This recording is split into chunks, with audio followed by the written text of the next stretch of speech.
मिनश्शैतानिर्रजीम बिस्मिल्लाहिर्रहमानिर्रहीम रब्बि इश्रह ली सदरी व यस्सिर ली अमरी वहलुल उक़दतम मिन लिसानी यफ़क़हू क़ौली। मौजूद नाज़रीन व सामाईन, अस्सलामु अलैकुम रहमतुल्लाहि व बरकातुहू। नाज़रीन मोहतरम, आज एक आपको आसान सा अमल बताने जा रहा हूँ कि जो नबी आज़म सल्लल्लाहु अलैहि वसल्लम का बयान करता है। नबी आज़म सल्लल्लाहु अलैहि वसल्लम फरमाते हैं कि जो कोई ये अमल करेगा, परवरदिगार आलम एक तो उसका रिज़्क जो है वो बढ़ा देगा, यानी वसी रिज़्क हलाल इनायत फरमाएगा। नंबर 2 पे दुश्मनों पे उसको गलबा मिलेगा।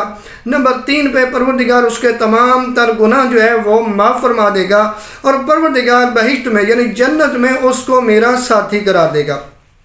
कितना बड़ा मकाम है उस बंदे का कि जो ये अमल करे। नबी फरमाते हैं जो ये अमल करे, और ये अमल कौन सा है स्क्रीन पे आपको नज़र आ रहा है, ये है नबी फरमाते हैं इस तरीके से जो मुझ पर दुरूद पड़ेगा, सलवात पड़ेगा, यानी बिस्मिल्लाहिर्रहमानिर्रहीम अल्लाहुम्मा सल्लि अला मुहम्मद व आले मुहम्मद हत्ता ला यबका सलाता अल्लाहुम्मा बारिक अला मुहम्मद व आले मुहम्मद हत्ता ला यबका बरका अल्लाहुम्मा सल्लि अला मुहम्मद व आले मुहम्मद हत्ता ला यबका सलामा अल्लाहुम्मा अर्हम मुहम्मद व आले मुहम्मद हत्ता ला यबका रहमा।